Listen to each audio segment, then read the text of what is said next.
Ok, on est, comme vous pouvez le voir, le 3 septembre, il est 21h55. Donc, à l'heure où je vous parle, ça fait 4 semaines que j'ai commencé ma sèche. Je l'ai terminée, enfin, je suis dans la phase de reverse. C'est actuellement le 9e jour. On verra tout ça ensemble.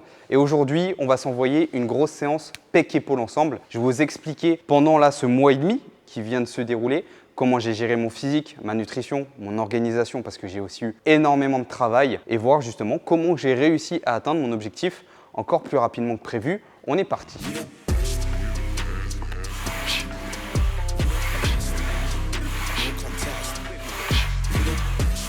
Ça, c'était la série de chauffe. Après, on va entamer. Du coup, la première chose à savoir qui est ultra importante, les gars, c'est que je vous déconseille de faire des prises de masse et des sèches. Tout simplement parce que c'est des extrêmes, ça apporte beaucoup de frustration et ça ne vous emmènera pas dans la plupart des cas, vers votre objectif, vers votre idéal qui est d'atteindre un physique athlétique. Le physique athlétique, c'est un physique qui est musclé et sec. Donc si aujourd'hui vous êtes un petit peu gras et pas assez musclé, pourquoi faire une prise de masse qui va vous rendre encore plus gras et vous allez prendre de la masse musculaire, certes, mais ne pas aimer votre reflet dans la glace. Et de l'autre côté, pourquoi vous allez faire une sèche alors que vous n'êtes déjà pas musclé. Donc vraiment, vous allez voir, on en reparlera ensemble, mais dirigez-vous vers une recomposition corporelle. Donc le fait de prendre du muscle et de perdre du gras en même temps. C'est vraiment extrêmement pertinent. On revient là-dessus. Avant, j'entame ma première série développé militaire à la guidée. J'ai 2 séries là-dessus, 10 à 12 répétitions. J'augmente la charge et on est parti.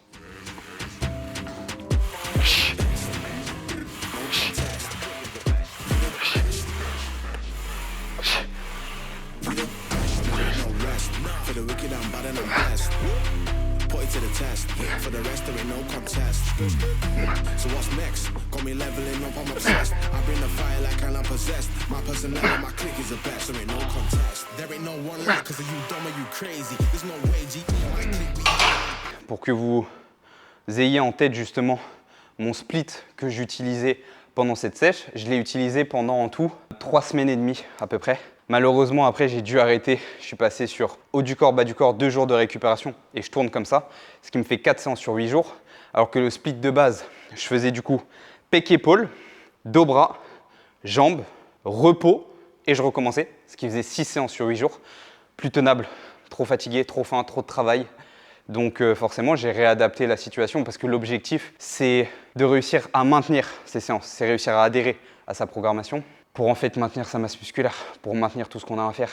Si demain, quand vous cherchez à perdre du gras, vous essayez de faire le plus de séances possible, mais 15 jours après, vous enlevez 3 séances et vous ne faites plus vos pas, en fait vous êtes mort parce que vous n'avez plus la même dépense énergétique et donc vous n'arriverez pas à atteindre votre physique idéal. Donc ça, c'est la première chose, adhérence, toujours. C'est pour ça que j'ai changé la programmation en cours de route. Ce qui fait que cette séance, en fait, je ne l'ai pas faite depuis 15 jours, un peu plus de 15 jours. 15 ou 20 jours, quelque chose comme ça. Il y a 9 jours de ça, j'étais à 1800 calories. Autant vous dire qu'à ce moment-là, c'était compliqué. J'étais devenu très agressif, on va dire. Rien me saoulait. Donc ça fait du bien d'avoir pu remonter les calories. Et c'est aussi parce que je connais la frustration et je connais la difficulté d'une sèche quand on veut faire les choses correctement, que je vous le déconseille. Surtout que vous n'avez pas du tout besoin de ça pour atteindre vos objectifs physiques. J'envoie la prochaine série et on passe à la suite.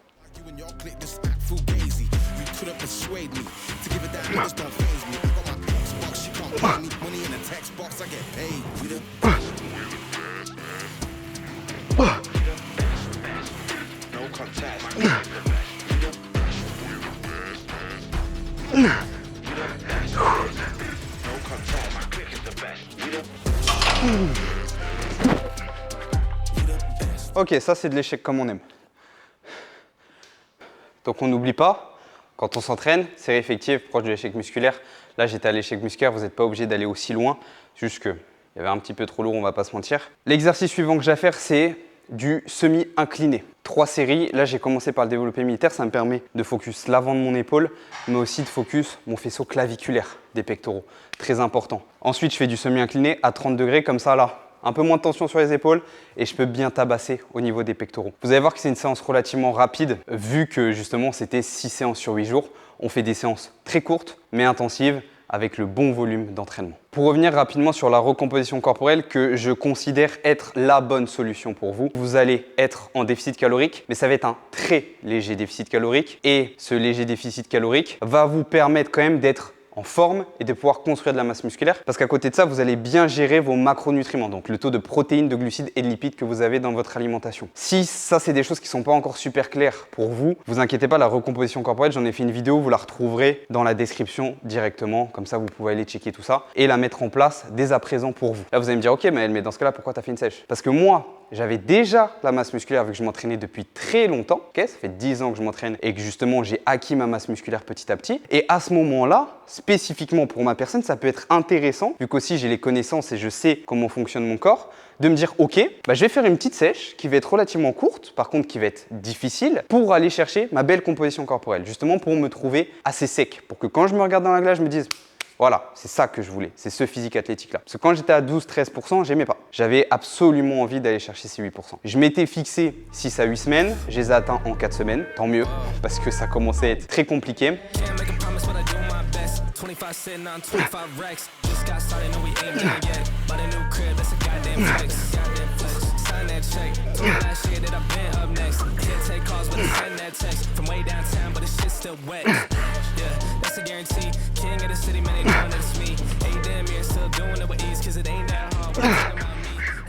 Ok, en vrai ça passe bien. Je suis plutôt en forme. Tout se passe beaucoup mieux depuis que je remonte mes calories. Pour revenir justement sur cette notion, donc la reverse, pour qui c'est fait et quand est-ce qu'on l'utilise? On l'utilise quand on est relativement bas en termes de calories, notre métabolisme, il s'habitue. Et ça, c'est vraiment une notion qu'il faut que vous compreniez. Si aujourd'hui, vous avez l'impression de manger très peu et de faire beaucoup de sport et que vous ne perdez pas de poids, acceptez que votre métabolisme, votre maintien, il bouge. Donc peut-être que vous allez vous retrouver à, je sais qu'il y en a qui font des conneries, à 1500, 1600 calories alors que vous faites du sport et que vous ne perdez pas de poids. C'est simplement parce que vous ne mangez pas assez. Donc, vous ne créez plus de déficit calorique. En fait, le déficit calorique, il faut comprendre qu'il faut le créer. C'est pas il faut faire un déficit calorique, non, il faut créer un déficit calorique. Et la nuance, elle est très importante. Parce que si vous vous retrouvez à manger très peu pendant plusieurs semaines et qu'à côté de ça, vous faites du sport, il est possible que vous ne créiez pas de déficit calorique. Donc, vous n'êtes pas en déficit calorique, donc vous ne perdez pas de poids. De toute façon, votre meilleur allié, c'est votre balance. Si vous montez sur votre balance et qu'il ne se passe rien, vous stagnez, tout simplement. Et auquel cas, il faut changer les choses. Et auquel cas, une reverse diet, ça peut être intéressant pour vous. Donc le fait de remonter les calories petit à petit, au fil des jours, des semaines, ça y a plusieurs méthodologies possibles. Mais ça peut être très intéressant parce que ça va relancer votre métabolisme et vous permettre de recommencer à perdre du poids. Donc si vous êtes dans cette situation déjà, commencez par là, ça va énormément vous aider. En fait, imaginez votre métabolisme un petit peu comme un feu. À la base, vous enlevez des calories, ok? Donc en gros, on enlève des bûches. Donc le feu, petit à petit, il flambe de moins en moins. La flamme, elle est plus petite, ok? Jusque-là, tout va bien. Mais à un moment donné, à force d'enlever des bûches, il n'y a plus de feu.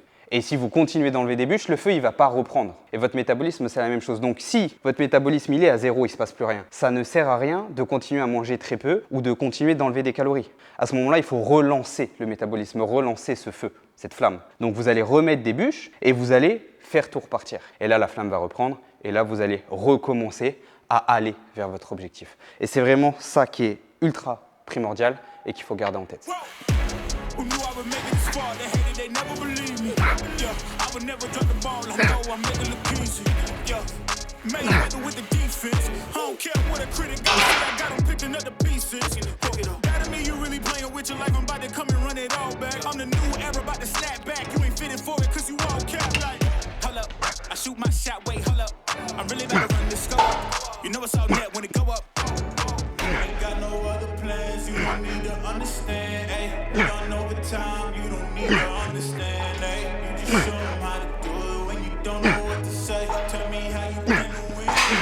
Donc là, comme vous avez pu le voir, troisième exercice, c'est du pec fly. Là, on vient vraiment travailler en isolation sur les pectoraux, essayer d'avoir une forte tension de contraction. Juste avant, on était sur de l'étirement avec le semi-incliné. Et après ça, on aura des dips pour la partie pec. Et ensuite, on viendra retaper dans la partie épaule qu'on a commencé à travailler avec le développé militaire en premier exercice.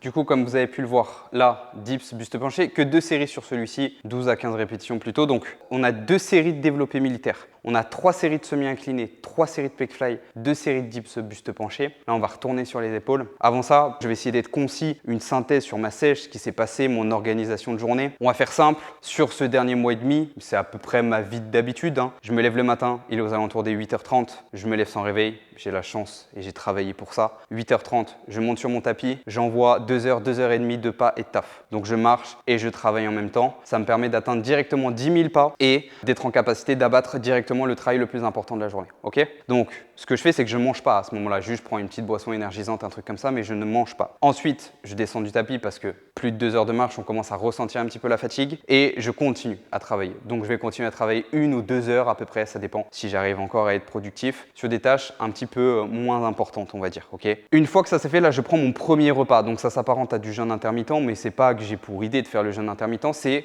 ce qui s'adapte le mieux dans ma vie pour aussi gérer la partie professionnelle, personnelle, etc. Comprenez-le. On doit aller chercher des méthodologies qui s'adaptent à nous. Il n'y a pas une méthodologie qui est meilleure que les autres. Premier repas, aux alentours de midi, midi et demi. Ça me permet aussi d'avoir plus de facilité à gérer le reste des calories qu'il y a dans la journée. Vous allez me dire, ok, mais tu manges quoi? En fait, on s'en fiche, peu importe, tant qu'encore une fois, vous rentrez dans vos calories, vos macros. Personnellement, à ce moment-là de la journée, j'aime bien manger des œufs. C'est lipidique, il y a du gras. Ça me permet, encore une fois, de ne pas avoir des problèmes de digestion et de pouvoir retravailler directement après. Donc, je mange mes œufs et ensuite, là, j'envoie toute la partie de taf sur ce qui va être les coachés, sur ce qui va être tous les appels que je vais avoir avec les différentes équipes, avec les coachés, avec les nouveaux clients. Donc, j'organise tout ça. Je m'occupe aussi des nouvelles programmations, je m'occupe aussi du contenu. Donc, ça, en fait, c'est ce qui va me prendre toute l'après-midi et les soirées à chaque fois. Le matin, c'est du travail beaucoup plus stratégique. Donc, je vais gérer ça toute l'après-midi. Je vais souvent remanger qu'aux alentours de 18-19 heures. Donc, encore une fois, les œufs, quelque chose de très lipidique qui me tient encore pendant longtemps pour pouvoir retravailler toute l'après-midi. Et là, à ce moment-là, je commence à entamer et là, je commence à me faire beaucoup plus plaisir, plus de glucides, etc.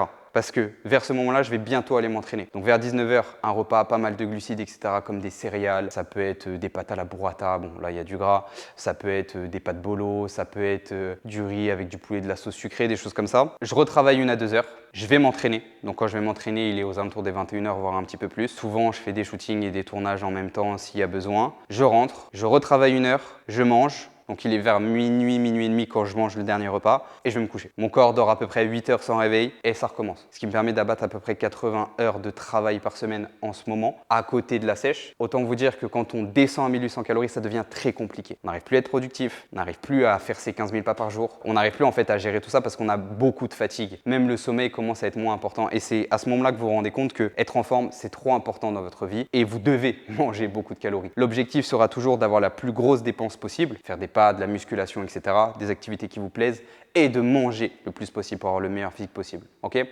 On mange peu que sur un court laps de temps pour venir rapidement sécher. Mais sur le long terme, sur toute l'année, je mange beaucoup. Là, mes calories augmentent encore et encore. Tout à l'heure, j'étais en train de manger des bonbons avant ma séance. On est très loin des 1800 calories. Vous comprenez? Parce que si vous voulez tenir ça sur la durée, il faut quelque chose de durable et de sans frustration. C'est vraiment très important. Aussi, si je peux en ce moment tenir ça, c'est parce que je ne m'occupe pas des repas. J'ai de la chance, une personne qui peut s'occuper des repas de ma femme, qui gère les repas du midi et du soir en ce moment pour m'aider, vu que j'ai beaucoup de choses à faire, vu que justement, on va bientôt quitter la France. Là, on va quitter la France d'ici un mois et demi. Donc, je dois être 100% focus sur des choses que je dois déléguer, que je dois gérer pour être en capacité de partir à tête reposée. En fait, c'est pour ça que je me suis mis à 100% et dans la transfo physique et dans le taf en même temps. Je me suis dit que me permettre de gérer le mental et le physique, ça allait m'aider.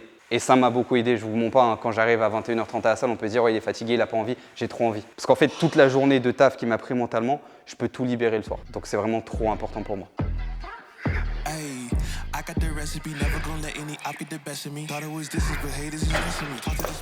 Donc là, élévation latérale poulie, enchaîné avec élévation latérale haltère, ça permet d'avoir de l'étirement sur la poulie et d'avoir plutôt de la contraction sur les haltères, donc c'est vraiment très intéressant.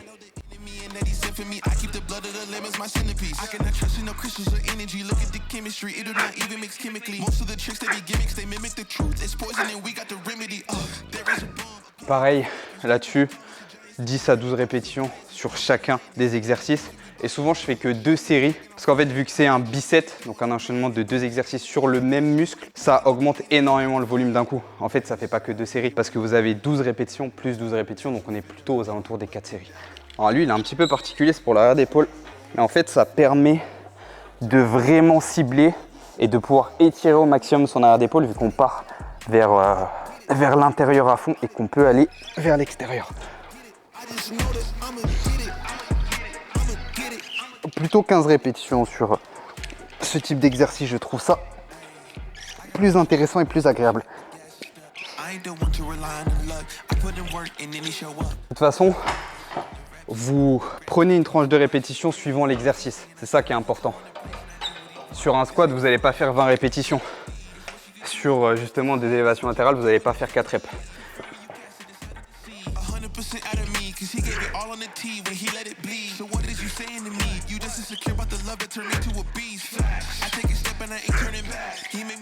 Ok, petit check. Fini cette séance. Voir un petit peu au niveau du physique. Ça, je pourrais vous mettre des vidéos pour comparer. Mais vous voyez, en gros, on a bien séché quand même. Je suis relativement content. Vous, ce que vous devez garder en tête, c'est ne passez pas par des phases de prise de masse et de sèche. Souvent, ce n'est pas adapté. Partez plutôt sur de la recomposition corporelle. Si vous ne savez pas forcément comment faire, il y a une vidéo dans ma bio qui vous détaillera comment commencer votre recomposition corporelle et comment l'adapter à vous, surtout très important. Et gardez en tête, il n'y a pas de meilleure méthodologie, il n'y a pas de meilleurs exercices. Avant tout ça, on va se baser sur les fondamentaux, on fait en sorte d'adhérer, d'être régulier, de pouvoir avoir une progression durable. Et c'est comme ça et seulement comme ça que vous aurez votre physique athlétique.